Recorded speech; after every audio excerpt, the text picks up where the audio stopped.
Dear friends, I talked about Africa in my last session. And today I was surprised to read in the newspaper that the president of BRICS have invited, that's Narendra Modi, to African Union, and he has requested to make the African Union as the member of this very important association. No doubt Africa is the cradle of human development. Whatever human race we have on this planet, that primarily originated from the Africa. And then it has spread to the entire world. And depending upon the climate of that world, climate and other circumstances, their features, their appearance, their height, their body structure got changed to acclimatize those situations. Still, the DNA of certain parts of Africa have this capacity. And on the basis of that only we say that yes, it would have happened this way. Not only that, in later times, they have spread from there to different part of the planet, including India. They entered India, went up to Kanyakumari, again uproot from the Eastern Ghats to Burma, and then even they have crossover up to Australia and many islands in between. This is scientifically proved. There are no two opinions. Apart from that, when this human race got fully developed to the present state,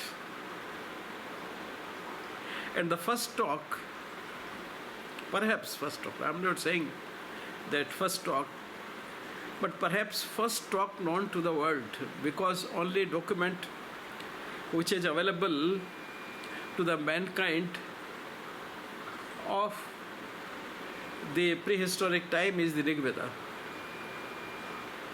And RIGVEDA is said to be written by ARYANS.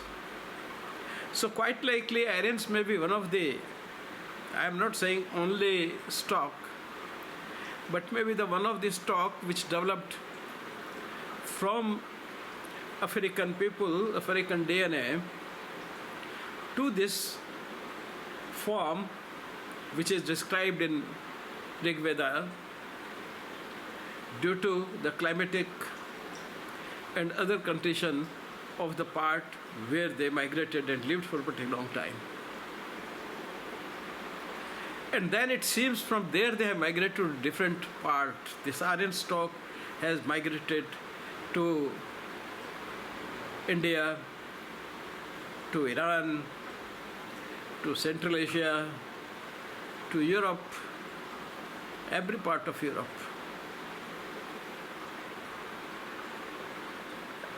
We see the difference in structure of the different countries in the entire Aryan area. Here, Aryan word I am not using for the, as the German used it or anything, I am just using it one of the stage of the development of the human being. My concern is only that much. Not that I want to raise the sentiments of any other kind. So this stock which developed somewhere in Central Asia, There may be a dispute regarding its origin, or it may have been in Russia. Some people claim in Indus Valley civilization, somewhere between Indus civilization and the Iran, whatever it may be. That is more of an academic interest.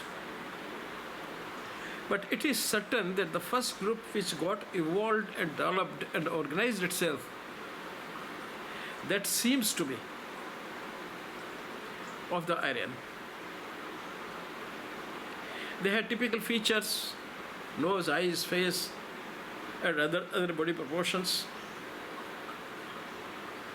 which are different in comparison to the part of the people who have gone and settled in other part of the earth. And depending upon the climate at that place, their facial features, body structure, and everything got developed, or mutation of the genes took place, and they took that shape which was the best for the survival of that region, which could best survive in that region. Aryan, fortunately or unfortunately, they got a wide area, and their initial civilization collapsed. So then they got distributed to the Europe, to the India, to rest part of the world. And what interesting thing I wanted to tell you is that in RIGVEDA, there is one shloka which says that what kind of people are to be settled in what kind of environment or the place. They say that all tall people should be sent to the areas which are very difficult. They can work hard, they can survive better. So, if I keep that understanding in mind, that the most tall people or rigid people were sent to the Europe and Indian subcontinent, to the areas where the environment was little hostile, like Rajasthan, Haryana. Haryana has become green only now. In my childhood, this was no different from that of Rajasthan. And Rajasthan and Haryana simultaneously developed because of the new canals being made and because of the better irrigation. But all the people in Haryana, in Rajasthan, in Gujarat, which was also part of this region only at one time, even including the certain part of the Maharashtra, you invariably find people very tall and having very different facial features, that big sharp nose and brown eyes and all that. Means similar to that of the European race. This perhaps could have been because this was considered as a harsh area, and the Europe was also at that time very harsh area because of snow, and it was because of the dryness. For desert, because it was desert. And both the places you find that number of people who are tall is greater than that of the number of people who are less than 5'5" or 5'6".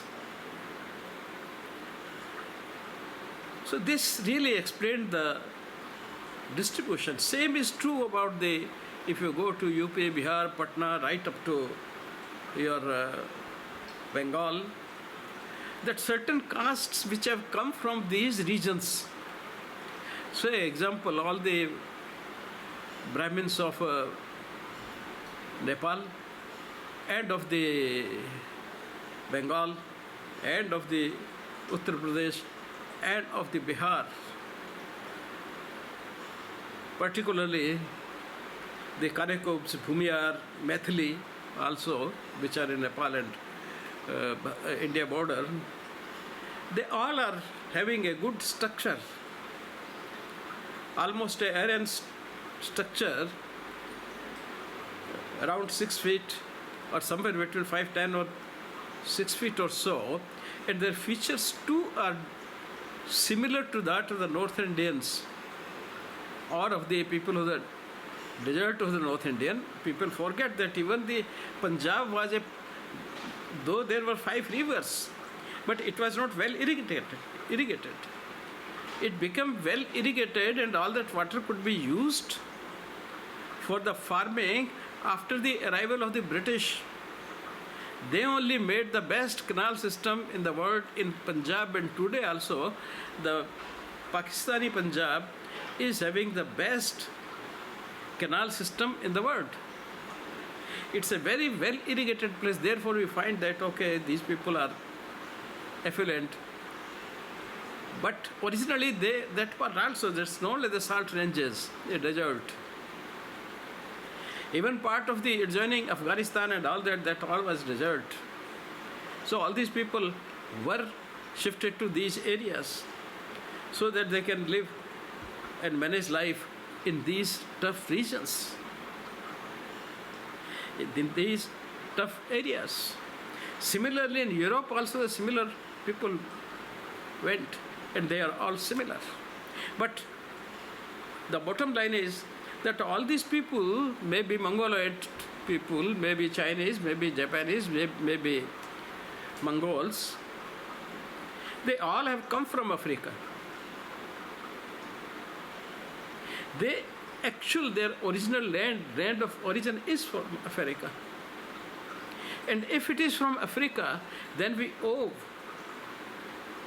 greatly to our land of origin. But what we have given them?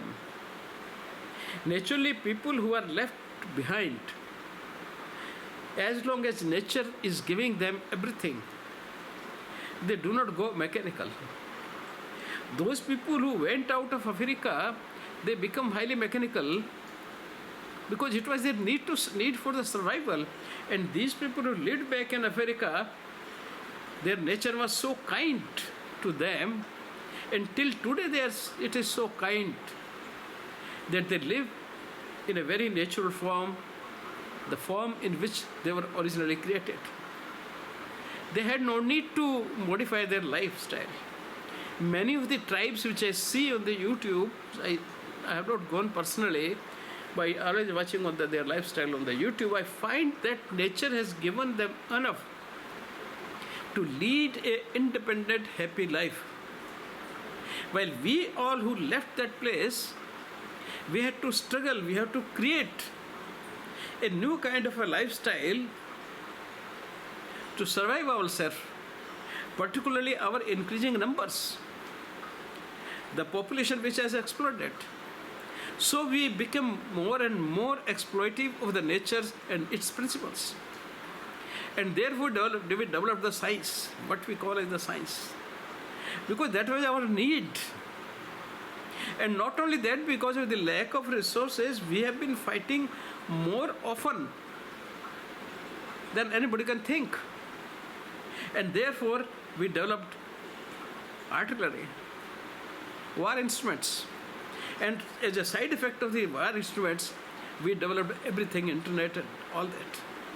But their primary aim to produce was for the purpose of war, to dominate others. So we got changed, our entire behavior got changed once we came out of the Africa. But African people, they remain the same as they were right in the time of beginning of the whatever change in their occur, that was our occupation back of our place. And we went back, and whatever we have developed due to the lack of things in the part where we have been living, we all made them learn and we vitiated them. Now Africa has gone to the state, means we ruled them unnecessarily. It was not needed to rule them. I don't think that the British, French or German, any country should have ruled them. Why? They never required any rule. They were happy in their natural form. They have been, whatever they have been doing. You call them uneducated. but I doubt they were really uneducated, or we were more uneducated than what they were. But everything got vitiated in last 100 years, last century, more than a century. We introduced their slavery. We exploited the African continent to the maximum.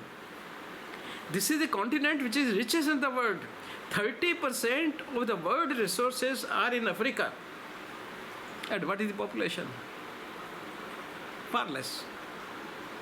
And they are the poorest country. So they are poorest countries, poorest people with the maximum resources of the world. Why it is so? Because we have entered with life. Otherwise, they were happy with their natural resources or that cycle of nature. They had become the part of the cycle of nature, and they were extremely happy in that. Today also, those who have not entered into modern civilization, they are extremely happy.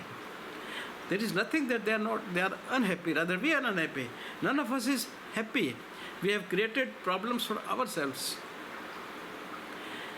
Now we are weeping after creating all these problems. We are trying to find out solutions. And solutions cannot come because we have vitiated the entire natural thing.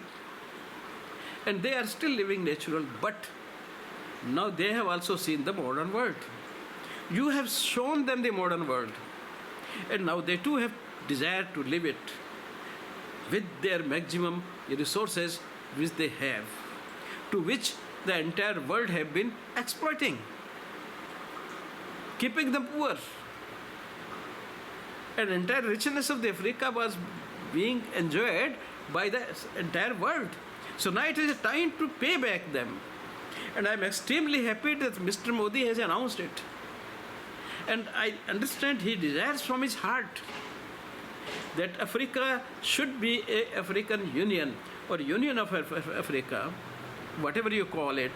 All African 55 countries should be one union. All those 33 currencies which are prevalent there, they should become one.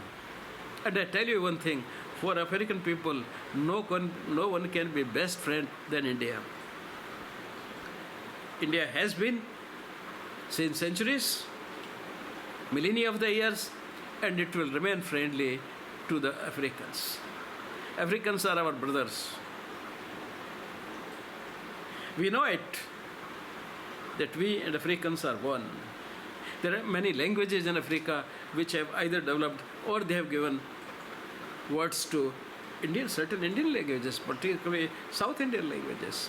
So there is a lot of similarity between the Indian lifestyle and that of the African lifestyle. And now this time has come when India and Africa can join hands. At the same time, entire world should include them in their own union, BRICS or whatever it may be. And they should all contribute in redeveloping, rather giving back to the Africa what they have stolen from there in the past. Thank you very much, and I appreciate this move by Prime Minister Modi, and I hope it will go success. Thank you very much.